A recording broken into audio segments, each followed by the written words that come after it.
Medina Medina Medina Medina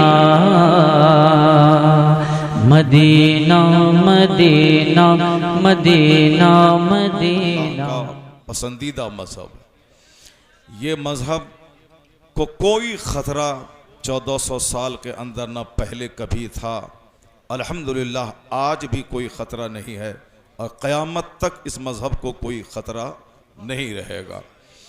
चूँकि मेरा ईमान है कि दूसरा खुदा दुनिया में नहीं है, खुदा एक ही है, खुदा एक है। क्या हुआ भाई? दरूद पाक पढ़े, अल्लाहुम्मा सल्ली अला सय्यिदना मुहम्मद मअदनिल जूद वल करम व आलिहि व बारिक वसल्लिम। छोड़ दो, आवाज़ ठीक हो गई है, अब तो हाथ उठा लो, हाथ हटा लो वहाँ से, आवाज़ साफ साफ पहुँच रही है। अब इको मत दो और आवाज़ कम भी मत करो, पूरी तवज्जो आपकी मेरी तरफ रहे। आप कोई यहाँ से उठ के जाएंगे नहीं, ये जन्नती महफिल, जन्नत से उठ के शैतान जाता है, शैतान जन्नत में आता ही नहीं है। लेकिन कभी अगर शैतान को इंसान समझ के जन्नत में जगह मिल भी जाए तो फिर उसे जन्नत से निकाल दिया जाता है। फरिश्तों का उस्ताद था शैतान, इब्लीस, लेकिन उन्होंने एक सजदा नहीं किया तो अल्लाह तबारक व तआला उसे जन्नत से निकाल दिया, वो रांदे दरगाह हो गए। जब घमंड और गुरूर करे इब्लीस फरिश्तों का उस्ताद तो उसे जन्नत से निकाल दिया जाए, जो जन्नत में दाखिल हुआ था। हम लोगों ने जन्नत का चर्चा सुना है, जन्नत को देखा नहीं। जो जन्नत में जाके निकाल दिया गया, जो जन्नत देखा ही नहीं है, उसके बारे में क्या कहा जा सकता है। इसलिए हमेशा दिमाग में बात रहे कि कल कोई वली था, आज चोर हो गया, कल कोई मुसलमान था, आज काफिर हो गया, कल कोई काफिर था, आज मुसलमान हो गया। तो सारी ज़िंदगी ये फ़िक्र आपके दिल दिमाग में रहे कि मैं आज मुसलमान हूँ, कहीं मरने से पहले पहले काफिर ना हो जाऊँ। अगर ये खौफ सताएगा तो आप कुफ्रिया जुमले से बचेंगे, काफिरों की सोहबत में जाने से बचेंगे, काफिराना काम करने से बचेंगे। अगर ईमान के तहफ़्फ़ुज़ की फ़िक्र रही तो जहाँ कोई बता दिया इस काम के करने से ईमान लूट जाएगा तो आप फ़ौरन उस काम से बाज आ जाएंगे। जहाँ कोई बताए कि वहाँ जाने से ईमान सेफ हो जाएगा, आप ज़रूर वहाँ जाएंगे। अगर ईमान प्यारा है, इतना जान लें कि यह जन्नत की क्यारी है, यहाँ से भागने के लिए शैतान ही उभारता है और यहाँ जब तक आप बैठे रहेंगे सीधा कनेक्शन आपका बगदाद, मदीना, बरेली और जन्नत से जुड़ जाएगा। यहाँ चारों तरफ से फैज़ान की बारिश हो रही है, जन्नत की खुशबू भी आ रही है, मदीने पाक के फैज़ान की खैरात भी मिल रही है, बगदाद मुअल्ला से गौसे आज़म की खुसूसी निगाह की बारिश भी हो रही है और बरेली शरीफ से सीधा कनेक्शन आला हज़रत का सरकार मुहिब्बा की कब्र अनवर से हो गया है। चूँकि हम कहते हैं कि पूरे बिहार में इक्का दुक्का जो आला हज़रत का खलीफा, उनका चाहने वाला, जिसने मसलक आला हज़रत की ज़ोरदार वकालत की और ज़ोरदार खिदमत की, बिहार क्या पूरे हिंदुस्तान में 10 बड़े खुलफाए आला हज़रत ने जो अपने अपने इलाके में मसलक हक़ व सदाकत की धूम मचाई, उन 10 बड़े लोगों में एक नाम हुजूर सरकार मुहिब्बा का आता है। आज इस गए गुजरे नारे तकबीर, नारे रिसालत, नारे रिसालत, फैज़ान सरकार मुहिब्बा। आला हज़रत रसूल पाक की अता बनकर बरेली में तशरीफ़ लाए। अब उन्होंने सारी ज़िंदगी सरकार के इश्क का जाम पिलाया। उन्होंने बाप की ज़मीन में एक कट्ठे का इजाफा नहीं किया। जो बाप की ज़मीन थी उस ज़मीन की आमदनी से अपना ज़्यादा ना खाकर मसलक का, मज़हब का, मशरब का काम किया। ज़मीन की आमदनी से मस्जिद का क़याम किया, मदरसा मंज़र इस्लाम को कायम किया और गरीबों, मिस्किनों, बेवाओं, माजूरों, मदीने पाक के मोहताज दोस्तों की अपनी आमदनी से उनकी खिदमत की। किताबों को छपवा के, रसाइल आम करके, उलमा की तनख्वाह दे के, यानी पूरी ज़िंदगी, पूरी एनर्जी मसलक की खिदमत में निचोड़ के रख दी। जिन्होंने अपने दीन हक की खिदमत में सारी पूंजी निचोड़ दी, अल्लाह ने उस आला हजरत को बरेली से उठाकर उस शोहरत के आसमान पे पहुंचा दिया कि आज 100 साल से जायद का अरसा गुजर गया उनके गए हुए। सारी दुनिया में मदरसों में, मस्जिदों में, कॉलेजेस में, यूनिवर्सिटीज़ में, असेंबली हाउस में, पार्लियामेंट हाउस में, वाइट हाउस में, हर जगहों पे जो रज़ा का चर्चा आम हुआ है, उसको देखकर ये कहा जा सकता है कि यह दौर इमाम अहमद रज़ा का है, वादी रज़ा की कोहे हिमाला रज़ा का है, जिस समत देखिए वो इलाका रज़ा का है। तो आला हजरत अकेले सारा काम नहीं किया, उन्होंने किताब लिख दी। उनकी किताब का कोई प्रचारक होना चाहिए, उनकी किताब का कोई पब्लिशर होना चाहिए, उनकी किताब को लेकर मैदान दूर दराज में फैलने वाला कोई खादिम और दाई होना चाहिए। वो बहुत कम उन्होंने सफ़र किया है। उन्होंने एक आइडियोलॉजी दे दी कि इश्क़ रसूल ही ईमान है, अगर वह लूट गया तो आदमी मोमिन नहीं रहेगा। जिन्होंने उस पर हमला किया उनका पीछा आला हजरत ने किया, उनके ताबूत में आखिरी कील ठोक दी। ये रज़ा के नेज़े की मार है कि अदू के सीने में गार है, किसे चारा जोई का वार है कि ये वार वार से पार है। आज 100 साल से नजदियत तलमला रही है, आज 100 साल से वहाबियत सिसक रही है, जिसको 1 लाख आलिम मिलकर जिस शैतान की कमर नहीं तोड़ सकते थे, उसे तनहा इमाम अहमद रज़ा ने तोड़ के रख दिया। अब आला हजरत सारी जिंदगी अपने आप को घर में कैद करके रखा, 1000 से ज़ायद किताबें लिखी। अब उनकी फिक्र धीरे धीरे मोहल्ला सौदागरान से बाहर गई, उत्तर प्रदेश से बाहर गई, हिंदुस्तान से बाहर गई, और आज की तारीख में 200 से ज़ायद ममालिक में आला हजरत की फिक्र पहुंच गई। और इस फिक्र को पहुंचाने वाले कौन लोग हैं? न कोई इंजीनियर है, न कोई डॉक्टर है, न कोई प्रोफेसर है, न कोई वैज्ञानिक है, न कोई साइंटिस्ट है, तन्हा ज़ात उलमाए कराम की है, जिन्होंने आला हजरत की फिक्र को बरेली से लेके पूरी दुनिया में आम किया है। डॉक्टरों को इलाज कराने से फुर्सत नहीं, वो क्या लोगों तक किताब छपवा के तकसीम करेगा। इंजीनियर को पैसा कमाने से फुर्सत नहीं, वो क्या जलसा करवा के पब्लिक को जमा करके मसल के हक की बात करवाएगा। उसे इंजीनियरिंग से फुर्सत नहीं, डॉक्टरों को इलाज करके पैसा कमाने से फुर्सत नहीं, नेताओं को झूठ बोलकर इलेक्शन जीत कर पैसा कमाने से फुर्सत नहीं, जमींदारों को जमीन जोतने, जमीन खरीदने, फिर नई फसल पैदा करने, उसकी आमदनी से ऐश करने से फुर्सत नहीं। वह कौन है जो मस्जिद के मेंबर से कहता है मसलक के हक को सदाकत यह है? वह कौन है जो सीरत के जलसों में आके पब्लिक को दावत देकर बुला के कहता है कि तुम बदअकीदगी से बचो, मसलक के हक पर चलो, जहन्नम के काम से बचो, जन्नत जाने का सामान करो। मेरा रिश्तेदार मुझसे चिढ़ता है कि मैं जल्द तबाह हो जाऊं, मेरे अहबाब रिश्तेदार मुझसे हसद करते हैं ताकि मेरी सेहत खतरे में पड़ जाए। जब मैं खतरे में पड़ता हूं वो तालियां बजाता है, जब मेरे घर में कोई मुसीबत के दिन आते हैं वो मुस्कुराता है, जब मेरे बेटे को नौकरी मिलती है तब मेरा पड़ोसी का चेहरा लाल पीला हो जाता है। यानी मुझसे मेरा पड़ोसी चिढ़ता है, मेरे रिश्तेदार चिढ़ते हैं। मैं जब तक उन्हें देता हूं तो वाह वाह, और जब नहीं दूं तो वो मेरी तबाही का इंतजार करता है। इस दुनिया में किसको अपना रफीक कहेंगे आप? कौन है आपका दोस्त? कौन है आपका मोनिस? कौन है आपका शुभ चिंतक? कौन है वेल विशर कि आप गाली भी दो तो वो आपको दुआएं दे, आप तमाचा भी दिखलाओ तो वो आपको जन्नत की दुआ दे, जन्नत का रास्ता दिखलाए। इस भरी दुनिया में न दामाद है, न ससुर, न रिश्तेदार है, न समधी, न कोई पड़ोसी। सबको मौका मिलता है तो पीठ में खंजर भोंकने को तैयार रहता है। इस भरी दुनिया में एक तन्हा आलिम ही है जो मस्जिद में खड़ा होकर कहता है झूठ मत बोलो, शराब मत पियो, जुआ मत खेलो, माँ बाप को मत सताओ, जहन्नम वाला काम मत करो। ये आलिम को आप खाना बंद कर देते हैं, मगर वो कहता है ए अल्लाह इसे तू बख्श दे, इसे तू माफ फरमा दे। आलिम का चंदा बंद कर देते हैं, मगर ये कहता है अल्लाहुम्मा ग़फ़िरली वले वालिदैया वले जमील मुस्लिमीन। यानी आपका सबसे बड़ा शुभ चिंतक कि आप गाली भी दें ये जन्नत का रास्ता दिखलाता है, आप इन्हें तमाचा भी मारे ये अल्लाह रसूल की मार्फत का नूर ही खैरात करता है। तो इस दुनिया में सबसे बड़ा शुभ चिंतक आपका वो आलिम है कि आप उन्हें सताते भी हैं, फिर भी वो आपके लिए बख्शिश की दुआ करता है।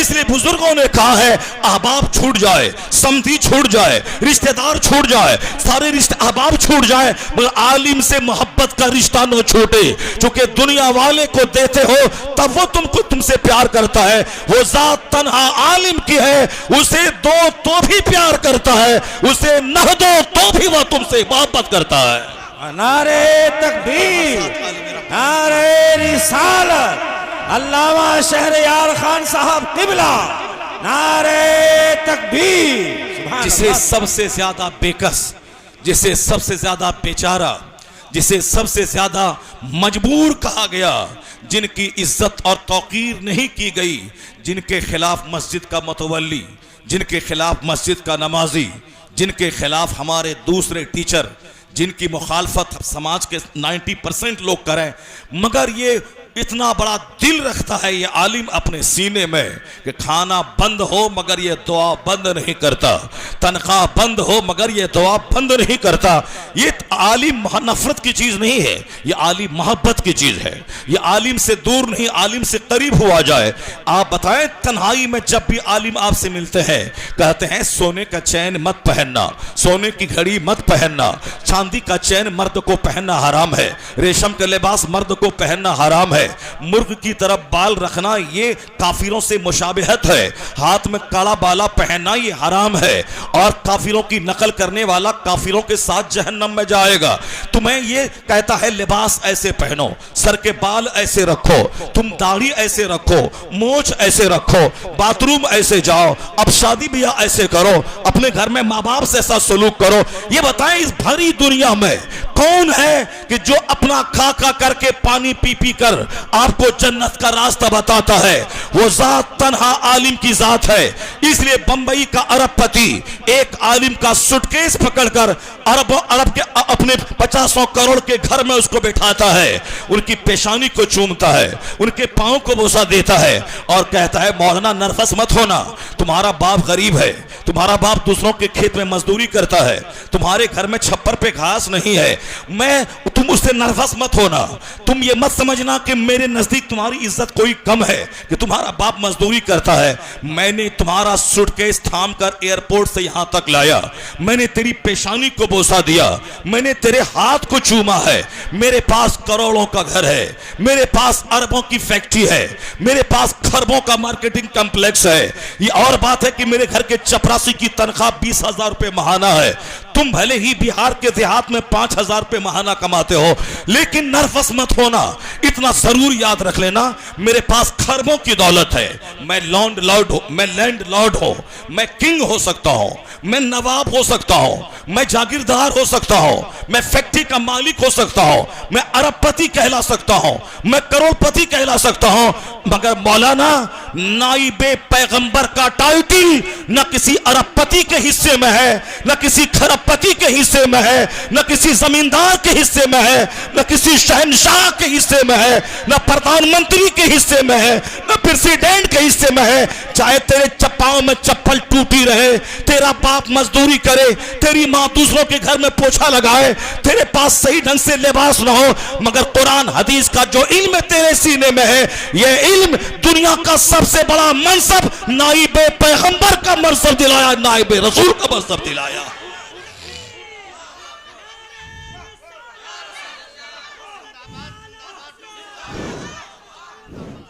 नाइबे रसूल वह होता है जो रसूल पाक के अखलाक की झलक जिसमें होती है। पैगंबर आजम के गले में लोगों ने चादर डाल के खींचा, पैगंबर आजम की राहों में लोगों ने कांटे चुन चुन के बिछाया, पैगंबर आजम की पुश्त अक़दस पर ऊंट की ओझड़ी डालकर सजदे से मुस्तफ़ा सर नहीं उठा पा रहे थे तो काफिर तालियां बजा बजा कर हंस हंस के एक दूसरे पर गिर रहे थे। हुजूर की हालत देखकर कौन जो कौनैन के मालिक व मुख्तार है, जो अरब व अजम के ताजदार है, एक इशारे पे सारे कुफारे कुरैश जमीन में धंस गए होते, लेकिन मुस्तफा ने जो मुसीबतें सही हैं, मुसीबतें उठाई हैं, पत्थर की बारिश उन पे की गई। 3 साल तक अबू तालिब की घाटी में मुस्तफा के खानदान समेत उनका सोशल बाइकाट किया गया। वो जिनके इशारे पे जुबा सूरज पलट आता हो, जिनके इशारे पे चांद गर्दिश में आता हो, जिनके इशारे पे चांद के दो टुकड़े हो जाता हो, जिनको जानवर सजदा करता हो, जिनका कलमा पत्थर पड़ता हो, जिनको पत्थर सलाम करते हो, जिनके दरबार पर जिब्राइल अमीन खड़े होकर इंतजार करते हो कि बगैर इजाजत के इनके हुजरे में मैं दाखिल ना हो, यानी जिसका एहतराम आसमान के फरिश्ते जमीन के चरिंदों परिंदे करते हो, वो मुस्तफा गालियां सुन रहे हैं, वो मुस्तफा पत्थरों की बारिश हो रही है मुस्कुरा रहे हैं। उनके लिए लोगों ने क्या कुछ नहीं किया, गालियां दी, पत्थरों की बारिश की, सोशल बायकाट किया, मगर हुजूर मुस्कुराते थे। पंचायती नहीं की, 10 आदमी को नहीं बैठाया, इनसे पूछा ये क्यों पत्थर बरसाता, मैंने क्या जुर्म किया है, मैं मक्के में पैदा हुआ हूं, मेरा खानदान खानदान कुरैश है, मैं कुरैश के कबीलों में सबसे मुअज़्ज़ज़ कबीला कबीला बनु हाशिम का मैं फर्द हूं, मैं इसी शहर में पैदा हुआ, मेरा खानदान इज्जत वाला खानदान है, खाने काबा की तवलियत मेरे खानदान में रही है, फिर मुझे लोग क्यों सताते हैं। उन्होंने कभी पंचायती नहीं की।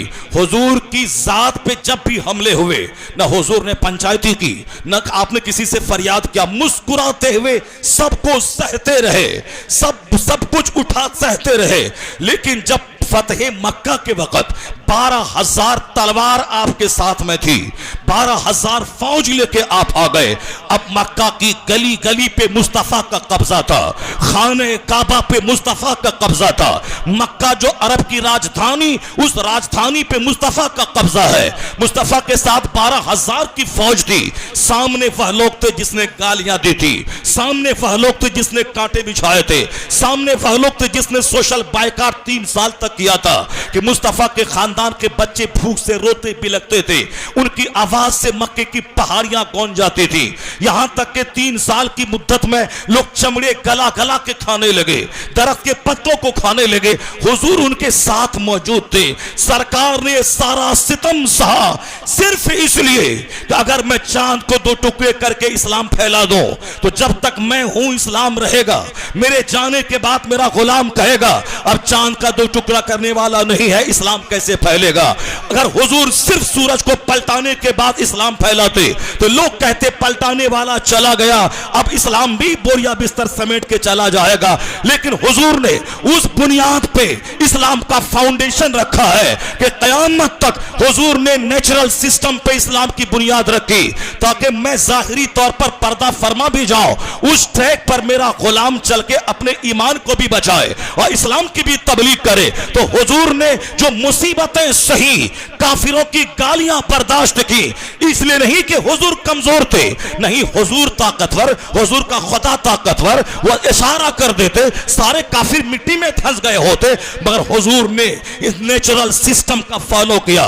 दुनिया में जीने के लिए कभी दर्द, कभी आराम, कभी रात, कभी दिन, कभी बचपन, कभी जवानी, कभी बुढ़ापा, कभी रंज, कभी खुशी, कभी बुढ़ापा, कभी सेहत, कभी बीमारी, कभी सर्दी का मौसम, कभी गर्मी का मौसम, कभी बरसात का मौसम। यह नेचुरल सिस्टम है। यानी जिंदगी में कभी दर्द होगा, कभी आराम होगा, कभी जिल्लत होगी, कभी इज्जत होगी, कभी रात होगी, कभी दिन होगा, कभी धूप होगी, कभी छांव होगा। तो छांव में कैसे रहना है, धूप में कैसे रहना है, मुसीबत में कैसे रहना है, आराम में कैसे रहना है, दौलत की फरावानी में कैसे रहना है, गुर्बत में कैसे ईमान बचाना है। हुजूर ने वो सब प्रैक्टिकल करके अपने गुलामों को बता दिया कि जब दौलतों की फरावानी रहे तो शुक्र के जुमले जबान से निकले और तेरी नेमत में इजाफा होगा।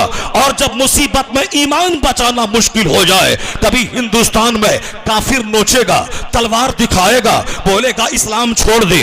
कभी एक लड़की का खूबसूरत चेहरा आएगा, मुझे चाहिए तो इस्लाम छोड़ दे। कभी नौकरी सामने आएगी, बोलेगी नौकरी चाहिए तो इस्लाम छोड़ दे। यानी नौकरी इस्लाम छोड़ने की शर्त पे, छोकरी इस्लाम छोड़ने की शर्त पे, या मेरी बेटी को कोई छोकरा इस्लाम छोड़ने की शर्त पे मिठाई का डब्बा दिखाकर, 1 करोड़ का चेक दिखाकर, शानदार मकान दिखाकर, उसे शानदार कपड़े दिखाकर उसके ईमान को लूटना चाहे। तो हुजूर ने मुसीबतों में ईमान बचाकर अपने गुलामों को एक मजाज दिया है कि तुम इस्लाम ईमान स्ट्रॉन्ग कर लेना। और जब मुसीबतों में ईमान बचाना मुश्किल हो जाए, जब त्रिपुरा में ईमान बचाना मुश्किल हो जाए, जब उत्तर प्रदेश में ईमान बचाना मुश्किल हो जाए, जब हिंदुस्तान में ईमान ईमान बचाना मुश्किल हो जाए, जब नरसिंह आनंद की मौजूदगी में ईमान बचाना मुश्किल हो, जब वसीम मुर्तद काफिर की मौजूदगी में इस्लाम बचाना मुश्किल हो, अमेरिका की मौजूदगी में इस्लाम बचाना मुश्किल हो, कोरोना काल में ईमान बचाना मुश्किल हो, तो हुजूर का दर्द याद कर लेना, हुजूर का सोशल बाइकाट याद कर लेना, हुजूर का 2 महीने का फाका याद कर लेना, सरकार की हिजरत याद कर लेना, सरकार की मुसीबतों का सहना याद कर लेना, पत्थरों का खाना याद कर लेना, गालियों का सुनना याद कर लेना। जब हुजूर सामने रहेंगे तो कयामत तक का गुलाम जब संकट में घिरेगा, मुस्तफा को देखेगा, संकट में ईमान बचाने का हुनर और हौसला मिल जाएगा। नारे तकबीर, नारे रिसालत, सीरते सरकार, सीरते सरकार, नारे रिसालत। सुभान अल्लाह। चूंकि हम इस्लाम पढ़ते नहीं, चूंकि हम हुजूर की जिंदगी का मुताला करते नहीं, सरकार की हयात तैयबा मेरी निगाहों के सामने रहती नहीं, हमने आज इस हालत में जिंदगी के दिन गुजारने शुरू किए। एक छोटी सी नौकरी मेरे ईमान को चैलेंज करती है, एक छोकरी का चेहरा मेरा ईमान लूट लेता है, नौकरी का झांसा मेरा ईमान लूट लेता है। आज की तारीख में हमने हुजूर को निगाहों के सामने नहीं रखा। आज शादी जो घर की आबादी का जरिया है वो मेरी तबाही का सबब बन जाती है। आज वह तालीम जो मुझे इंसान बनाती है, हुजूर से हट के वह इल्म हासिल करे, वही तालीम मुझे जानवर बना देती है, वही इल्म मुझे हैवान बना देता है, वही इल्म मुझे रिश्वतखोर हरामखोर बना देता है, वही इल्म मुझे हत्यारा कातिल बना देता है। हुजूर से हटकर नफरतें फैलती हैं, अदावत फैलती है, हसद फैलता है, घर तबाह होता है, जिंदगी तबाह होती है, समाज तबाह होता है, नस्लें तबाह होती हैं, तहजीब तबाह होती है, कल्चर तबाह होता है, दुनिया तबाह होती है, आखिरत तबाह होती है। अगर हुजूर निगाहों के सामने रहे तो आदमी सरकार के चेहरे, सरकार की तालीमात को देखता है तो उनके घर की मुसीबतें आसान हो जाती है, उनको जीने का हौसला मिल जाता है। अगर ईमान घुट्टी में पिला हुआ रहे मेरी बेटी का, अगर मैं उनको मुस्तफा पढ़ाओ, मुस्तफा को सिखाओ, मुस्तफा की बेटी का कल्चर बताओ, तो मेरी बेटी की घुट्टी में अगर इस्लाम पिल जाए, अगर कोई खूबसूरत लड़का 1 करोड़ कमाने वाला उसके ईमान को लूटना चाहे और बोले कि ईमान से हाथ धो मेरे साथ आ तब मैं तुझे मिल जाऊंगा, मेरी बेटी इतना स्ट्रॉन्ग होना चाहिए सरकार की से मोहब्बत करके, हुजूर की बेटी से मोहब्बत करके उस छोकरे के मुंह पे थूक दे और कहे जिंदगी भर मैं कुंवारी रहूंगी मगर ईमान का सौदा नहीं करूंगी, जिंदगी भर में कुंवारी रहो, ईमान का सौदा ना करूंगी। यह बात ऐसे ही नहीं पैदा होगी।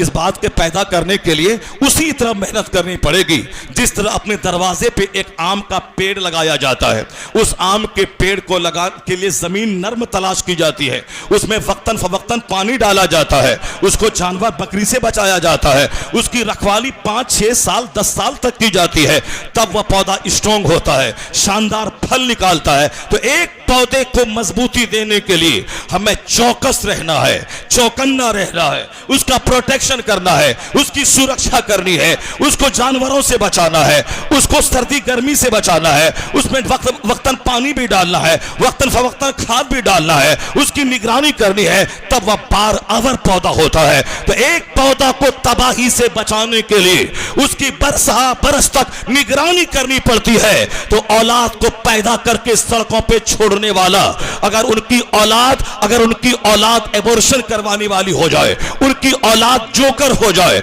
उनकी औलाद लोफर हो जाए, उनकी औलाद गुटखाखोर हो जाए, उनकी औलाद शराबखोर हो जाए, उनकी औलाद हरामखोर हो जाए, उनकी औलाद काफिरों के एक पैसे पे ईमान का सौदा कर ले, ये 100% कसूर उस बाप का होगा जिस बाप ने आम के पौधे की रखवाली की और सबसे बड़ा कीमती गिफ्ट जो औलाद की सूरत में अल्लाह ने उसको दिया था, उस औलाद की निगरानी नहीं की। हुजूर ने कहा था औलाद पैदा करने से पहले जमीन तलाश करना, वो जमीन जिस जमीन में अच्छी फसल पैदा करने के लिए सरखेज जमीन की जुस्तजू होती है। सेब के लिए कश्मीर की जमीन है, धान के लिए बिहार बंगाल की जमीन है, गेहूं के लिए पंजाब की जमीन है, कपास के लिए राजस्थान और गुजरात महाराष्ट्र की जमीन है। जमीन में अलग अलग क्वालिटी होती है। जमीन में अब कपास यहां नहीं होगी, कपास की खेती यहां नहीं होगी, धान की खेती मरु स्थल में नहीं होगी, सेब की खेती बिहार में नहीं होगी, आम की खेती कश्मीर के अनंतनाग में नहीं होगी।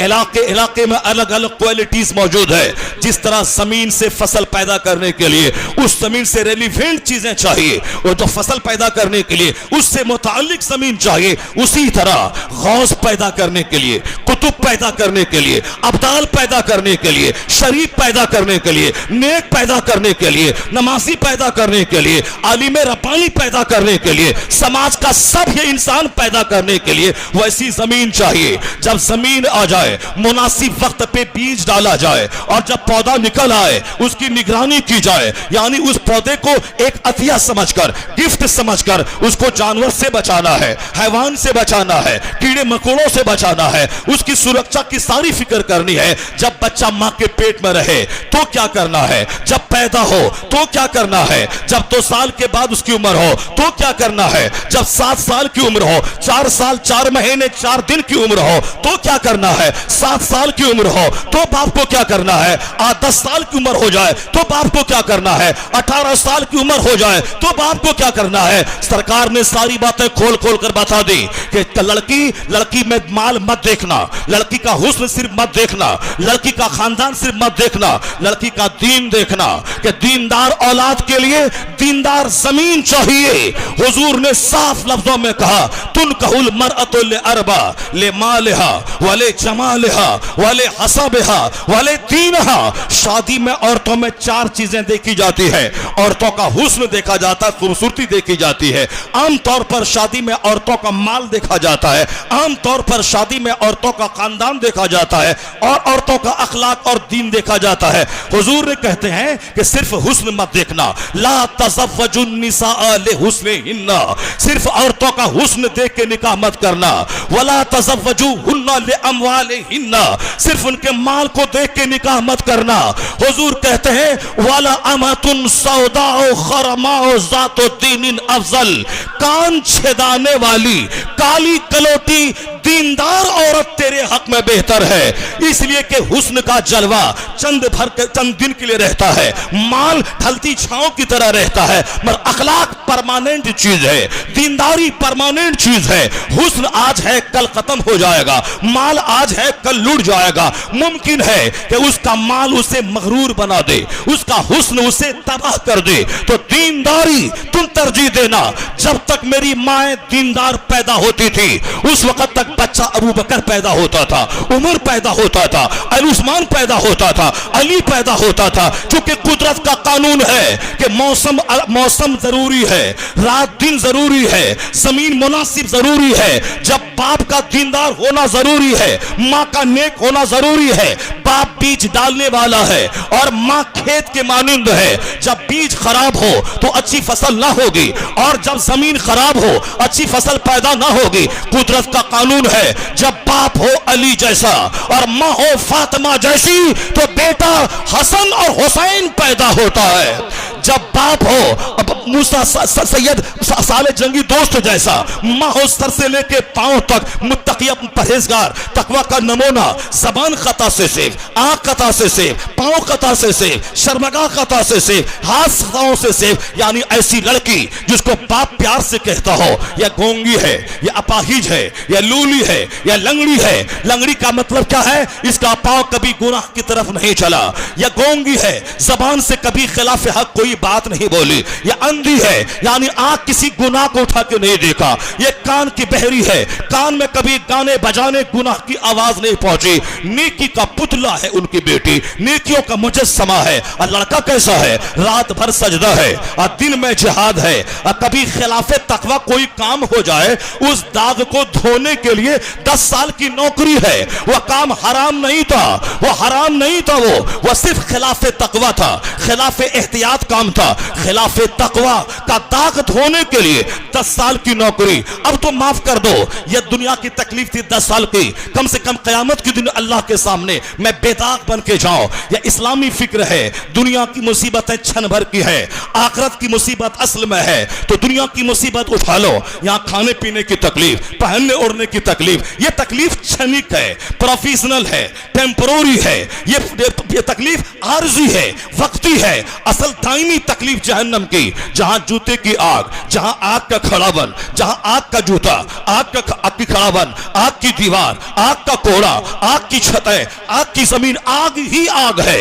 असल जिल्लत वहां की वह नजर में रहे तो आदमी उससे बचने के लिए दुनिया की बड़ी बड़ी मुसीबतें उठा लेगा। वह नौजवान सेंसिटिव था, वह नौजवान हसास था, वह एक गुनाह हराम नहीं किया था, मगर एक छोटा सा दाग था खिलाफे तकवा का। उस दाग को धोने के लिए 10 साल की नौकरी दी। अब भी फिर उन्होंने शर्त रख दी, एक बेटी है लूली लंगड़ी, अपाहिज निकाह करना होगा।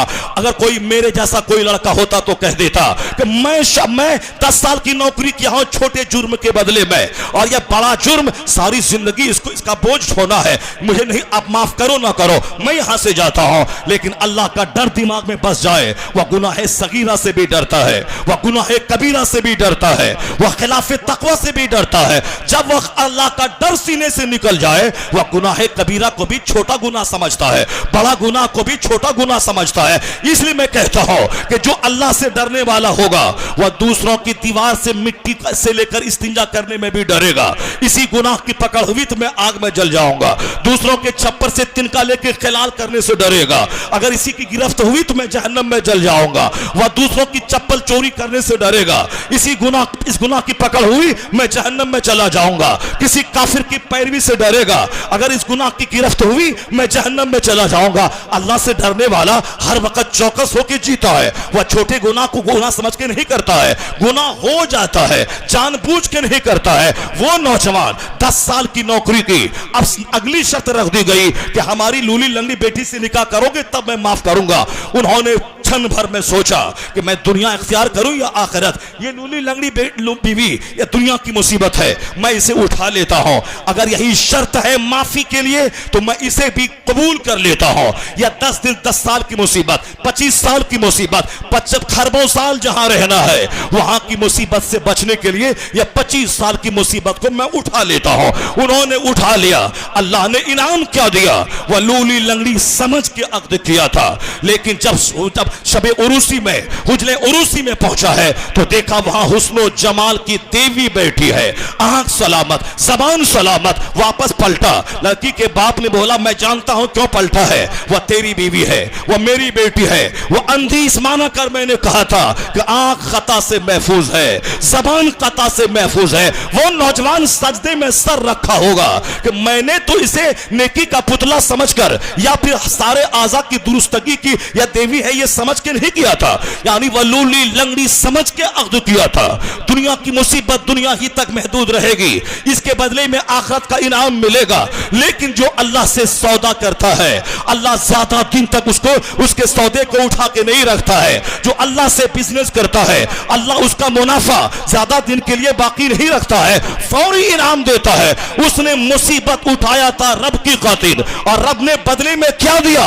रूए जमीन की हसीन तरीन खातून उसे अता फरमा दिया, रूए जमीन की नेकी का पुतला उसे अता कर दिया। वो सजदे में सर रखा होगा, अल्लाह की नेमत का शुक्र अदा किया होगा। जो रब की खातिर चिलचिलाती धूप में सजदा करे, जो खुदा को खुश करने के लिए कड़ाके की सर्दी का ख्याल ना करे, जो खुदा को खुश करने के लिए सर्दी में फजर में नहा के नमाज पढ़े, 1 करोड़ का मुनाफा दावत दे रहा है। वह झूठ बोलेगा तो मिल जाएगा, मगर उस 1 करोड़ के मुनाफे पे पेशाब कर दे, वह जाने के हलाल का 10 रुपया हराम के 10 करोड़ से मेरे लिए बेहतर है। जो रब की खातिर इतना बड़ा जोखिम उठा ले, हराम को थूक दे, हलाल के 10 को ले ले, हराम के 10 करोड़ को छोड़ दे। जो रब की खातिर गाली सुन ले, लड़ाई झगड़ा को छोड़ दे, जो रब की खातिर सब्र कनात से काम ले, न मौसम उसे बदल सके, न समाज उसे बदल सके, वो हर हाल में अडिग रहे। तो जो रब से सौदा करता है, रब उसे जिल्लत से बचाता है, रुसवाई से बचाता है, रब उसे इज्जत देता है, दोनों जहान की सच्ची खुशी देता है। रब की खातिर सौदा करके तो देख, रब की खातिर गाली सुन के देख, रब की खातिर तमाचा खा के देख, रब की खातिर बेइज्जती उठा के देख, रब की खातिर सारा सितम उठा के देख, फौरी इनाम मिलता है। उस नौजवान ने रब की खातिर वह लूली लंगड़ी से निकाह किया था। ऐसा नहीं कि करामत के तौर पर वह जान लिया था लड़की ऐसी नहीं है, नहीं, किताब बताती है उसने लूली लंगड़ी समझ के उठाया था। अब रब ने उसे दुनिया की हसीन तरीन औरत उसके हिस्से में अता फरमा दिया ताकि जन्नत में नहीं, यही इस मुसीबत उठाने का अजर मिल जाए। जब बाप ऐसा लाजवाब हो कि जिसका सर से लेके पांव तक सारा पाठ गुनाह से महफूज हो, मां इसी लाजवाब हो जो सर से लेके पांव तक नेकियों का पुतला हो, या दोनों पुतले जब आपस में मिलते हैं तो उनका बेटा गुटखा खोर नहीं, शराबनोश नहीं, जोकर नहीं, एक्टर नहीं, दरोगो नहीं, झूठा नहीं, लफंगा नहीं, माँ बाप को आंख दिखाने वाला नहीं, समाज की मिट्टी खराब करने वाला नहीं, खानदान की आबरू कटाने वाला नहीं, खानदान की नाक मिट्टी में मिलाने वाला नहीं। जब ऐसे दोनों जोड़े मिले, जमीन भी लाजवाब है, बीज डालने वाला भी लाजवाब है, या दोनों लाजवाब मिल जाए तो उसको की जो फसल पैदा होती है वही फसल कयामत तक के वलियों की सरदार अब्दुल कादिर जीलानी कहलाती है। नारे तकबीर, नारे रिसालत, फज़ाइले सादाते किराम, फज़ाइले इमामुल औलिया, फज़ाइले शहंशाहे औलिया, फज़ाने सरकारे मुहिब्बा। यह जिंदगी 70-80 साल की है। 70-80 साल में 15 साल तो बचपन और खेल तमाशे का दिन गुजर जाता है। 15 साल के बाद जवानी की दहलीज में मैं कदम रखता हूं। 25, 30, 35 साल तक जवानी रहती है। 35 साल के बाद धीरे धीरे अधेड़ उम्र में दाखिल होता हूं। 40 साल के बाद बुढ़ापे का आगाज होता है। 50 साल के बाद मैं कंप्लीट बुढ़ापे के पीरियड में कदम रख देता हूं। 60 साल पहुंचते पहुंचते दाढ़ी के बाल सफेद और सारे आज़ा कमजोर मुस्महिल हो जाते हैं, कमर झुक जाती है। 70 साल पहुंचते पहुंचते पांव और घुटने और जोड़ का दर्द मुझे कहीं का नहीं छोड़ता है। 80 साल के बाद मैं जिंदा रह भी जाऊं तो मैं मुर्दों से ज्यादा बोझ अपने घर वालों के लिए, औलाद के लिए, समाज के लिए बन जाता हूं। ये 80 साल में 80 साल हमारे इस तरह गुजर गए। बचपन के 15 साल खेलते हुए बाप के सर पे खाते हुए, वह जवानी के 20-25 साल भाग दौड़, केस मुकदमा, मकान की तामीर, लुच्चा लफंगा, यहाँ वहां सिगरेट बीड़ी गुटखा खाके, यहाँ दिल्ली पंजाब रात दिन एक करके अगर अच्छा रहा तो हलाल कमाने के लिए मेहनत करना, अगर लुच्चा लफंगा रहा तो दिन रात मोबाइल चला के गुटखा खा के मुंह को थूक से भर के जानवरों की तरह जिंदगी गुजारना। यानी जवानी जान हैवानियत की नजर हो गई, बचपन खेल का नजर हो गया। अब बुढ़ापे में भीख मांग रहे हैं, पैसा दो इलाज करवाएंगे। समाज से भीख, औलाद से भीख, रिश्तेदार से भीख, मस्जिद के दरवाजे पे भीख। ये 70-80 साल की जिंदगी खत्म हो गई। रिजल्ट क्या निकला? कुछ नहीं निकला। जवानी एक बिजली की चमक की तरह आती है, चली जाती है। जितने लोग जिनकी दाढ़ी के बाल सफेद हो गए उनसे पूछो कि जवानी का 25 साल कैसा गुजरा। ऐसा गुजरा जैसे कि हम दिल्ली गए, दिल्ली से वापस आए, 2 साल घर में रहे, 4 साल वहां रहे, 5 साल घर में रहे, जवानी खत्म हो गई। ससुराल आते जाते 2-4 बच्चा पैदा करते, उन बच्चों को स्कूल ले जाते, उन बच्चों की पढ़ाई की फिक्र करते, उन बच्चों की नौकरी का सदमा उठाते। इसी में 25 साल की जवानी खत्म हो गई। अब वही लड़की थी जिसकी खातिर तुमने मस्जिद छोड़ा था, जिसकी खातिर तुमने माँ बाप की आबरू लुटाई थी, जिसकी खातिर तुमने सारी अपने खानदान की नाक कटवाई थी, अब वही लड़की तुम्हारे सामने है, मगर उसमें कोई दिलचस्पी नहीं रही। क्यों? चेहरे का चमड़ा लटक चुका है, उनकी जवानी ढल चुकी है, अब उनकी जवानी बुढ़ापे में तब्दील हो चुकी है। ये 25 साल के चंद दिन ऐश करने के लिए अपनी सेहत को गंवाना, अपनी जन्नत को गंवाना, अपनी आखिरत को लुटाना। अगर तुम डीएम बन जाते मोबाइल देख देख कर, हमारा कलेजा ठंडा हो जाता। तुम एसपी बन जाते मोबाइल देख देख कर, सारे उलमा तुम्हारे लिए दुआ देते। अगर तुम आईएएस ऑफिसर बन जाते मोबाइल देख देख कर तो हमारा दिल ठंडा होता। चलो कम से कम 35 करोड़ मुसलमानों की मौजूदगी में ये मेरा बेटा मोबाइल चला चला के डीएम तो बन गया, एसपी तो बन गया, वो हमको 1 टका नहीं देगा, मगर मुस्लिम समाज का एसपी है, मुस्लिम समाज का डीएम है, मुस्लिम समाज का वैज्ञानिक है, मुस्लिम समाज का साइंटिस्ट है। मेरा कलेजा ठंडा हो जाएगा। जैसे पोखरेरा शरीफ एक गांव है, 1000 दुश्मनी रहे मोहल्ले मोहल्ले में, खानदान खानदान में, लेकिन बहैसियत सुन्नी, बहैसियत मुसलमान, ये सब आपस में भाई भाई है। अगर इनके दुश्मन का बेटा डीएम बनता है, वक्ती तौर पर भले ही दिमाग में असर पैदा हो, दुश्मन का बेटा डीएम बन गया है, लेकिन इससे बड़ी सोच जब आती है कि मेरे गांव का बच्चा डीएम बना है, मेरे डिस्ट्रिक्ट का बच्चा डीएम बना है, तो उनको थोड़ा सुकून मिल जाता है। चलो दुश्मन का बेटा सही, बस पोखरेरा का बेटा डीएम बना है, चलो दुश्मन का बेटा सही, सीतामढ़ी का बेटा डीएम बना है, चलो हिंदू का बेटा सही, मगर बिहार का बेटा डीएम बना है। जिस स्टेट में हम रहते हैं, यानी थोड़ा सा ऊंचा रह के बंदा सोचता है, उसे भी उसकी इज्जत में अपनी इज्जत महसूस होती है, उसकी कामयाबी में अपनी कामयाबी को झांक के देखता है। कैसे आप बोलते हैं ये मौलाना बिहार का है, ये मौलाना सीमांचल का है, ये मौलाना पूर्णिया का है, ये मुफ्ती पूर्णिया का है, ये हमारे अशरिया के उस्ताद बिहार के हैं, ये साहब बरेली के हमारा ये शेख हमारे बिहार का है, ये शेख का खादिम मेरे बिहार का है, वहां का सबसे बड़ा मुफ्ती मेरे डिस्ट्रिक्ट सीतामढ़ी का है, वहां का सबसे बड़ा उस्ताद अमीतुर रजा का वो हमारे बिहार का है, वो है दूसरे डिस्ट्रिक्ट का, वो है दूसरे गांव का, जिसका खानदान का नाम तक मैं नहीं जानता, लेकिन थोड़ा सा नाज होता है डिस्ट्रिक्ट के बल पर, स्टेट के नाम पे नाज होता है। उसी तरह अगर तुम मोबाइल चला चला के डीएम बन गए होते, या मास्टर ही हो गए होते, या एसपी हो गए होते, या साइंटिस्ट बन गए होते, तो हिंदुस्तान का सारा मुसलमान का कलेजा ठंडा होता।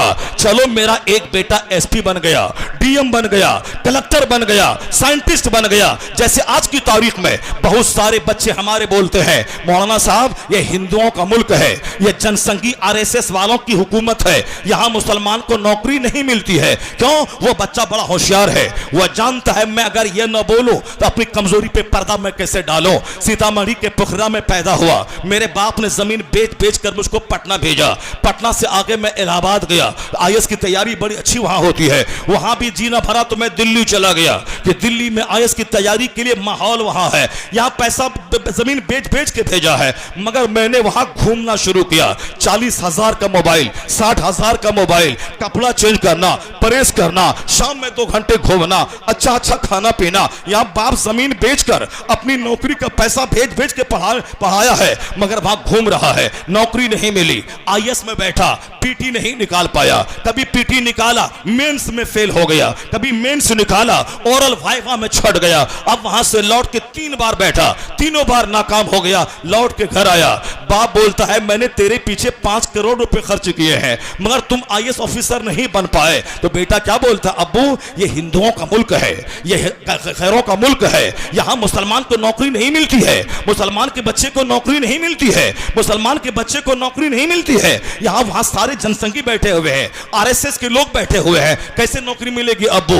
बाप जाहिल गांव देहात का, चलो बेटी की बात मान ली, अब क्या करना है, अब चलो ऑटो खरीद लो, ऑटो चलाओ। आईएएस बनने गया था, अब वो ऑटो चला रहा है। आईएएस बनने गया था, अब वह मुखिया और सांसद, मुखिया और वार्ड सदस्य में उठ रहा है। अब फिर जमीन बेचवा के 5 लाख खर्च करवा के समिति का इलेक्शन लड़ा, मगर वो हार गया। पहले तो 5 करोड़ खर्चा वहां करवाया, और यहाँ इलेक्शन आपका किसी काम का ना रहा तो चलो नेतागिरी करें और झूठ बोल के सारी जिंदगी पैसा कमाए। अब झूठ बोलने का सहारा लिया, अब वहां भी 5 लाख खर्च करके हार गया।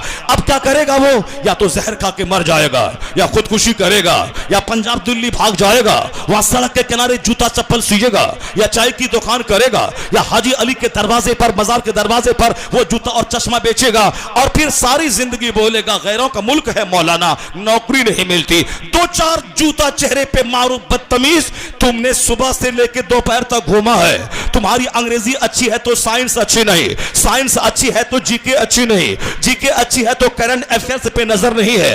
बाप का पैसा था, तुमने दोस्ती बढ़ाई, तुमने गुटखा खाया, तुमने सिगरेट पिया, तुमने कबाब खाया, तुमने सिर्फ कपड़े बदले, तुमने किताब नहीं खरीदी। अब बाप को बेवकूफ बनाने के लिए बोलता है ये हिंदू का मुल्क है। गरीबान थाम के उनसे कहे, इस बार अभी 2 महीना पहले, अभी जबकि मोदी जी की गवर्नमेंट है, अमित शाह जी गृह मंत्री है, अदिति जोगीनाथ जी एक बड़े स्टेट के वो चीफ मिनिस्टर है, यहां तक कि हर बड़े शोबे पे अपने हिसाब से अपने लोगों को उन्होंने बैठा दिया है। चाहे रिजर्व बैंक ऑफ इंडिया हो, चाहे सेना के तीनों जल थल सेना का अध्यक्ष हो, अपने हिसाब से अपने लोगों को सेट करना, जज की कुर्सी पे बैठा देना, उनसे गलत फैसले करवा लेना, उनको मनसब और ओहदे और एमपी बनने का लालच देना, ये सारा तमाशा इंडिया में हो रहा है। वरना सुप्रीम कोर्ट के जज के जरिया तमाम हकायक को छुपाकर एक गंदा, झूठा और गिलासत से भरा हुआ फैसला करवाना, ये उनके अखलाक के लिए कलंक है, हिंदुस्तान की जुडिशरी के लिए कलंक है,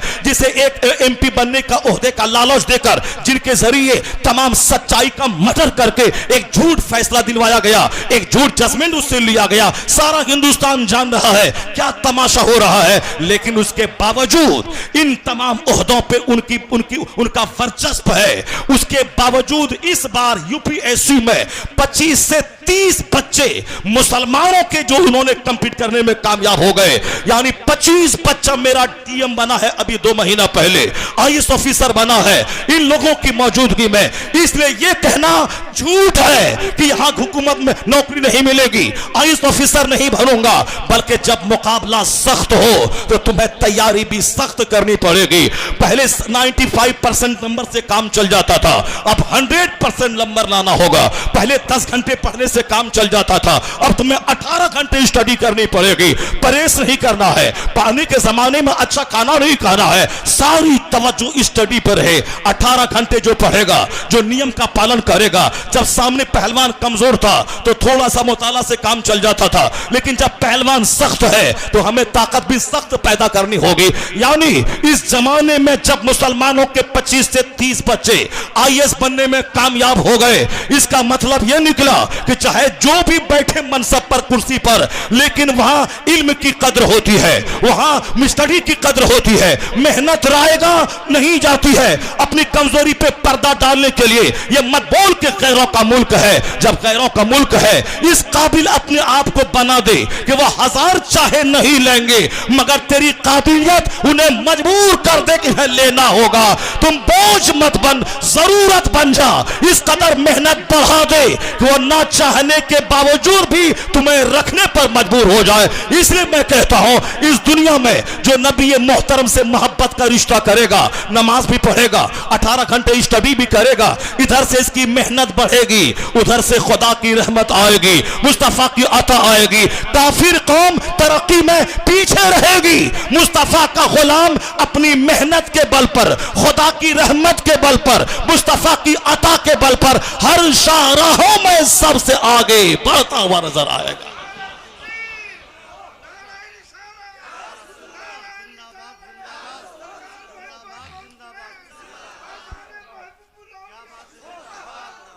इस बात का रोना मत रो कि हिंदुओं का मुल्क है, हिंदुओं के बाप का मुल्क है क्या? नहीं, जितना उसकी हिस्सेदारी यहां है, उससे बड़ी हिस्सेदारी तुम्हारी है। इस आजाद हिंदुस्तान में जब अंग्रेजों ने कब्जा किया था, उनका प्लान था कि 1000 साल तक मुसलमानों ने सल्तनत की है, हमें भी 1000 साल तक इंडिया में हुकूमत करनी है। रेलवे का जाल बिछाया अंग्रेजों ने, नई दिल्ली में नई दिल्ली बनाया अंग्रेजों ने, भुवनेश्वर शहर नए पैटर्न पे आबाद किया अंग्रेजों ने, चंडीगढ़ एक प्लान्ड सिटी बनाया अंग्रेजों ने, हावड़ा का ब्रिज अंग्रेजों ने बनाया।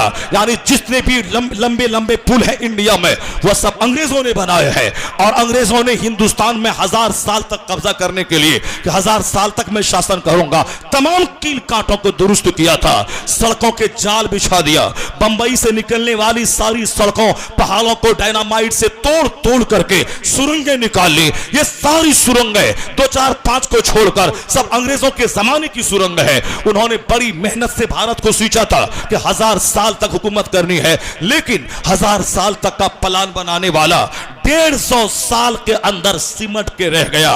उसे 150 साल के अंदर सिमटना पड़ा, बोया बिस्तर समेट कर लंदन भागना पड़ा, 7 समंदर भागना पड़ा। किसने उनको भगाया है?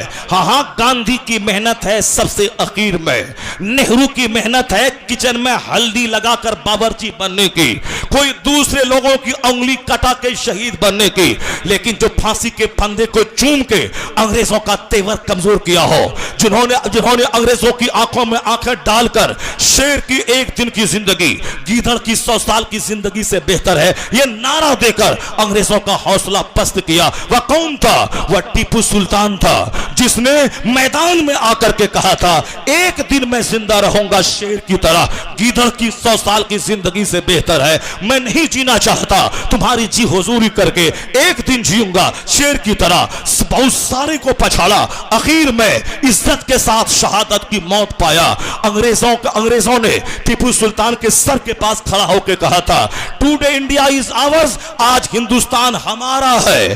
जब तक टीपू जिंदा रहा अंग्रेजों का पांव जमने नहीं दिया, लेकिन जिस दिन मेरा वह सूरमा शहीद हुआ उस दिन अंग्रेज कहता है अब मुझे भारत में पैर जमाने से कोई रोक नहीं पाएगा। यानी टीपू जब तक जिंदा रहा अंग्रेजों को जमने नहीं दिया।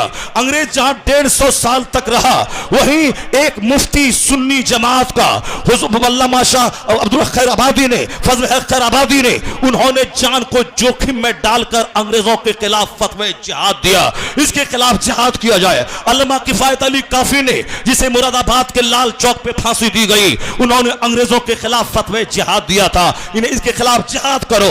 हजारों तलवार ने वो काम नहीं किया जो काम एक फतवे जिहाद ने किया था। अंग्रेज के खिलाफ मुसलमानों में नफरत पैदा कर दी, हिंदुस्तानी में नफरत पैदा कर दी, तो उनके फतवे का रोल था। फजल खैर आबादी को काला पानी की सजा हुई, उन्होंने क्या जुर्म किया था? अंग्रेज के खिलाफ फतवे जिहाद दिया था। अल्लामा किफायत अली काफी को सूली पे लटकाया गया, क्या जुर्म था? अंग्रेज के खिलाफ फतवे जिहाद दिया। अंग्रेजों का हौसला पस्त किया हमारे आलिम ने, उठने घुटने तोड़ दिया हमारे आलिम ने, उसको बोरिया बिस्तर समेट कर भागने पर मजबूर किया हमारे उलमा ने। तो अंग्रेजों हिंदुस्तान से भगाने में हमारे अइम्मा का रोल, हमारे उलमा का रोल, हमारे मुफ्तियों का रोल, हमारे मशाइख का रोल रहा है। यहां तक कि आला हजरत को कचहरी में बुलाया गया, कहा आप अदालत में चलिए, कहा मैं उस अदालत को अदालत नहीं मानता जिस पे गासिबाना कब्जा कर लिया गया हो। हमेशा अंग्रेजों के स्टाम्प को उसके सर को नीचा करके लगाते थे और कहते थे मैंने एडवर्ड का सर नीचे कर दिया, मैंने एडवर्ड हफ्तुम का सर नीचा कर दिया। यानी वह खानकाह में बैठकर अंग्रेजों के खिलाफ मजाज दे रहे थे, इनकी हुकूमत को तस्लीम नहीं करना है, इनकी नफरत करना है। आला हजरत के शहजादों ने इनके खिलाफ मुहिम छेड़ दी। यानी अंग्रेज 1000 साल का प्लान लेके आया था, मगर फतवे जिहाद हमारे मशाइख की मेहनतों ने 1857 के गदर में जिन उलमा को सूली पे लटकाया गया उनके हौसले ने अंग्रेजों को पस्त कर दिया, बोरिया बिस्तर समेट कर भागा। अगर आज हिंदुस्तान आजाद है तो दूसरों की मेहनतें 25% है, 75% मुस्तफा के गुलामों की मेहनत है। अब तुम कैसे बोलेगा कि हिंदुस्तान दूसरों का है? नहीं, यह हिंदुस्तान हमारा है, हमारे बुजुर्गों का है। हम हिंदुस्तान मुफ्ती आजम हिंद का है, हिंदुस्तान आला हजरत का है, हिंदुस्तान महबूब इलाही का है, कुतुबुद्दीन बख्तियार काकी का है। हिंदुस्तान किसी दूसरे का नहीं, यह हिंदुस्तान सुल्तानुल हिंद मोइनुद्दीन चिश्ती ख्वाजा गरीब नवाज का है। नारे तकबीर, नारे रिसाला, फैजाने गरीब नवाज, फैजाने गरीब नवाज, फैजाने हुजूर महबूबुल औलिया। जिल्लत क्यों? हमारा मुल्क है जिल्लत क्यों? हमारा मुल्क है रुसवाई क्यों? हमारा मुल्क है हमें भगाया क्यों जा रहा है? इतना जरूर याद रखिएगा, नेचुरल सिस्टम जिस पे मैं जोर दे रहा हूं, जिस पर मैं बात कर रहा हूं, जन्नत मिलेगी साहिब ईमान को मरने के बाद। नमाज रोजे हज व ज़कात का इनाम जन्नत है मरने के बाद। मगर दुनिया में 1000 बीघा जमीन खरीदने के लिए, उस 1000 बीघा जमीन में फसल पैदा करने के लिए हमें सिर्फ ये बोल के नहीं रह जाना है अल्लाह चाहेगा तो 1 लाख मन धान उपज के मेरे घर में आ जाएगा, ये तो बिल्कुल सच है। अल्लाह चाहेगा तो 1 लाख मन धान उपज के घर में आ जाएगा। अल्लाह चाहेगा तो मेरा घर सोने का बन जाएगा। अल्लाह चाहेगा तो मेरे घर की सारी कुर्सियां हीरे जवाहरात की बन जाएंगी, इसमें कोई शक नहीं है, यह बिल्कुल सच बात है। अल्लाह चाहेगा तब ना, अल्लाह चाहेगा तब ना घर सोने का बनेगा, अल्लाह चाहेगा तब ना कुर्सी हीरे की बनेगी, अल्लाह चाहेगा तब मतलब है 1 लाख मन धान उपज के आ जाएगा। तो अल्लाह ये चाहता है क्या मैं घर में बैठा रहूं 1 लाख मन धान उपज के आ जाए? अल्लाह ये चाहता है क्या मैं घर में रहूं और कोई मेहनत ना करूं मेरा घर सोने का बन जाए? अल्लाह ये नहीं चाहता है। अल्लाह क्या चाहता है? अल्लाह ये चाहता है कि जब तुमको अब पुकारा जाए, वैज़ा नूदिया लिस्सलात मिन यौमिल जुमअति फसअउ इला ज़िक्रिल्लाह, जब तुम्हें पुकारा जाए, अज़ान दी जाए तो दौड़ पड़ो नमाज के लिए, अल्लाह के जिक्र की तरफ। और जब नमाज मुकम्मल हो जाए तो फंतशिरू फिल अर्द वब्तगू मिन फज़लिल्लाह, जब नमाज खत्म हो जाए जमीन में फैल जाओ, अल्लाह का रिस्क तलाश करो, दुकान में बैठ जाओ, नौकरी करो, मुलाजमत करो, खेती बाड़ी करो, सनत व हिरफत से काम लो, ज़राअत से काम लो। हाथ सबसे पसंद अच्छी कमाई हाथ की कमाई है। जनाबे दाऊद इस्लाम पैगंबर थे, उन्होंने हाथ से ज़िरह बनाने का काम किया, उसी को फरोख्त करके जो पैसा आता यानी जंगी लिबास उससे वो खाते थे। बाकी खिदमत दीन वो बिल्कुल मुफ्त में करते थे, न किसी से दाना मांगते न किसी से पैसा मांगते, अपनी जरूरत के लिए हाथ की कमाई करते थे। सरकार ने कहा हाथ से कमाना अल्लाह को बड़ा पसंद है, यानी अल कासिबो हबीबुल्लाह, मेहनत करने वाला, मेहनत मुशक्कत करने वाला, भीख नहीं मांगने वाला, दूसरों के रहमो करम पे नहीं जीने वाला, खुद मेहनत करके खाने वाला, दूसरों को खिलाने वाला, माँ को खिलाने वाला, बाप को खिलाने वाला, पड़ोसी को देने वाला, फूफी को देने वाला, सास को देने वाला, ससुर को देने वाला, साली की शादी में मदद करने वाला, अपनी भांजी की शादी मदद करने वाला, यानी वो क्या है? अल कासिबो हबीबुल्लाह, कमाने वाला अल्लाह का महबूब है, जो कमाता है, खुद खाता है और सबको खिलाता है। और जो नहीं कमाएगा वो कोई पंजाब दिल्ली से आएगा, उनके दरवाजे पे जाके 2 घंटा बैठेगा, कुर्सी की पालिश करेगा, उनके बाल बच्चे की तारीफ करेगा, उसके टॉयलेट रूम के ग्रेनाइट और मार्बल की तारीफ करेगा, 2 घंटे तक पालिश और मालिश करेगा, तब वो उसे 100 रुपए देगा। वह 100 रुपए लेके आके दवाई खरीद के खाएगा। जहां पता चलेगा कोई सऊदी अरब से आया है, ये वहां चला जाएगा, 1 घंटा तक बैठ के पालिश करेगा, मालिश करेगा, तब उसके बाद उसके बदन में गर्मी पैदा होगी, तब वह बोलेगा कि 5 रुपए लें और आप 500 रुपए लें और आप चले जाएं। यानी हम अगर नेचुरल सिस्टम की मुखालफत करें तो हमें पालिश करना पड़ता है, हमें रमजान के दिन में घूमना पड़ता है। सारा हिंदुस्तान का मुसलमान इफ्तार कर रहा है, मुझे कभी वाशी में, कभी साहब दादर में, और कभी हाजी अली में, कभी फूल गली में, कभी साहब वहां, कभी वहां घूमना पड़ता है। क्यों? मदरसा चलाना है, मदरसा चलाना है। मौलाना का यही काम था क्या? कभी वाशी में, कभी दादर में, कभी साहब अंधेरी में, कभी साहब जोगेश्वरी में, यही काम था। रमजान में मारे मारे फिरना, यही काम मौलाना का था। सारा गांव ईद के दिन खुशियां मना रहा है और यह मौलाना है, फितरा दीजिए, फितरा दीजिए, फितरा दीजिए, फितरा दीजिए, यही काम था मेरा कि मैं रमजान के ईद के दिन में फितरा मांगू, सारे लोग अपने बाल बच्चों के साथ सेवई खाएं, मैं फितरा मांगू। कुर्बानी का दिन है, सारे लोग जानवर ज़बह कर रहे हैं, ईदगाह से आने के बाद सबसे पहली खुराक कुर्बानी का गोश्त अंदर जाए। आया, नमाज पढ़ के फौरन बकरा ज़बह किया, गोश्त बनवाया और कलेजी खाया, और साहब सरकार की सुन्नत पे अदा अमल किया कि मैंने कुर्बानी के गोश्त से ही मैंने आज पहली गज़ा का इस्तेमाल शुरू किया बकरीद के दिन में। ये बकरा ज़बह करे और मौलाना साहब वो बोरा लेके घूमे हर घर में, चमड़ा दीजिए, चमड़ा दीजिए, चमड़ा दीजिए, चमड़ा दीजिए, यानी सब बकरा ज़बह करे, मैं चमड़ा मांगू, सब नया कपड़ा पहने, मैं फितरा मांगू, सब इफ्तार और सहरी करे, और मैं रमजान में दादर और अंधेरी में फितरा मांगू, खैरात मांगू और ज़कात मांगू। और जहां इंतजार करूं कोई सऊदी अरब से आ रहा है, मैं दरवाजे पे जाके 2 घंटे तक बैठ के उनकी मुलाजमत की। वह दिन में 10 बजे उठा है, रात के 4 बजे सोया है, मोबाइल चला चला के, मगर हमको लेना है 2000 रुपए। अब मैं पालिश लगाता हूं, क्या शानदार चेहरा बन के आया है सऊदी अरब से, क्या शानदार कपड़ा है, क्या शानदार सोफा है, क्या शानदार गद्दा है, क्यों 5000 रुपए लेना है। अब 5 घंटे थकाया उस आदमी ने, वह रात में 4 बजे सोया है मोबाइल चलाकर, और सुबह 10 बजे उठा है वो। उसके बाद मैं उसकी तारीफ कर रहा हूं। नमाज़े पंजगाना पढ़ना फर्ज आजम है, नमाज का छोड़ना गुनाह आजम है। जिस तरह झूठ बोलना हराम, शराब पीना हराम, ज़िना करना हराम, उसी तरह फजर जोहर असर मगरिब इशा छोड़ना हराम। यह नमाज पंजगाना फर्ज आजम है, सबसे बड़ा फर्ज है। इसका छोड़ना भी गुनाह आजम है। शराब पीने से बड़ा गुनाह है नमाज पंजगाना छोड़ना।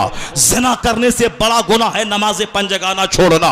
क़यामत के दिन सबसे पहला सवाल इसी का होगा, तुमने नमाज पंजगाना अदा की या नहीं की। हुजूर ने फरमाया है, बेनमाजी का हश्र फिरौन के साथ होगा, बेनमाजी का अंजाम कारून के साथ होगा, बेनमाजी का हश्र हामान के साथ होगा। नारे रिसालत होगा। उसी एक बात को कहने के लिए मैं एक इस्लामी मसाज बना रहा हूं। मुझे बोलना तो बहुत कुछ था, मैं सोचा था कि 9 बजे बैठ जाऊं और 12 बजे मैं तकरीर खत्म करूं। 3 घंटे का खिताब, चूंकि इतना बड़ा मजमा, संजीदा मजमा बहुत कम देखने को मिलता है। मैं तो ये सोचा था कि 3 घंटे में कम से कम 10-20 बातें मैं आप तक पहुंचाऊं। मुमकिन है कि दोबारा आपसे मुलाकात हो या ना हो, कम से कम एक रूहानी खुराक का मजमुआ आप तक पहुंच जाए, नसीहतों का गुलदस्ता पहुंच जाए। तन्हाई में बैठकर इसको आप रिवाइज करे तो पता चले कि मैं क्या करना था, मैं क्या कर गया, मुझे क्या करना था, मैं क्या कर गया, मुझे कैसे जीना था, मैं कैसे मैं जी रहा हूं। मैं एहसास दिलाने के लिए चंद बातों का एक गुलदस्ता लेके आपके सामने हाजिर हुआ हूं। उद्धृत करना, लानत मलामत करना, आपको नीचा दिखलाना, खुदा की कसम कतई फकीर का, हमारे किसी आलिम का मकसद नहीं होता।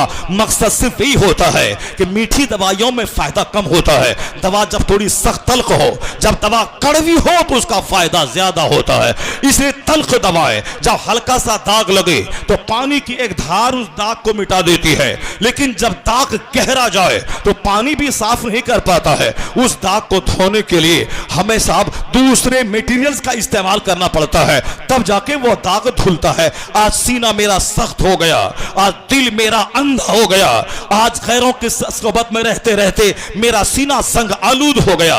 जिन बेनमाजी का चेहरा देखते देखते, शराबी का चेहरा देखते देखते, काफिरों का मुंह देखते देखते, दुनियादारों का मुंह देखते देखते सीना अंधा हो गया। इसलिए अब मस्जिद से नफरत, मदरसे से नफरत, खानका से नफरत, जलसा जुलूस से नफरत, आलिमों से नफरत, यानी जिनकी मोहब्बत हमें जन्नत ले जाती उनसे ही मैं नफरत करना शुरू किया। गोया जानबूझकर अपनी जन्नत में मैंने ठोकर मार दी, जानबूझकर मैंने अपनी जन्नत में आग लगाना शुरू कर दी। मस्जिद से दूरी, जलसे से दूरी का क्या मतलब है? मतलब वही है कि जन्नत से बिदकना, अच्छे माहौल से बिदकना। तो नमाज पंजगाना छोड़ना हराम और गुनाह कबीरा है। चूंकि नमाज फर्ज आजम है तो नमाज का छोड़ना भी गुनाह आजम है। वह गुनाह आजम करके बैठा है, ना ईशा पढ़ा है, ना फजर की नमाज अदा की है, मगर यह मेरी मजबूरी है कि मैं पालिश कर रहा हूं, मैं मालिश लगा रहा हूं। बेटा कितना खूबसूरत है, आपके घर के लोग कितने अच्छे हैं, साहब दरवाजा कितना हसीन है, साहब ग्रेनाइट मार्बल कितना अच्छा है, ये कलर आपने कितना अच्छा सिलेक्शन किया है। जब मैं खूब तारीफ करता हूं तब बदन में हरकत होती है, तब वो अंदर जाता है, तब जाके वो 1000 या 2000 रुपए की रसीद कटवाता है। वह जन्नत के लिए क्या देगा, वह ज़कात फर्ज क्या अदा करेगा, वो तो मुझसे तारीफ करवा के उसी के बदले में वो मुआवजा दे रहा है।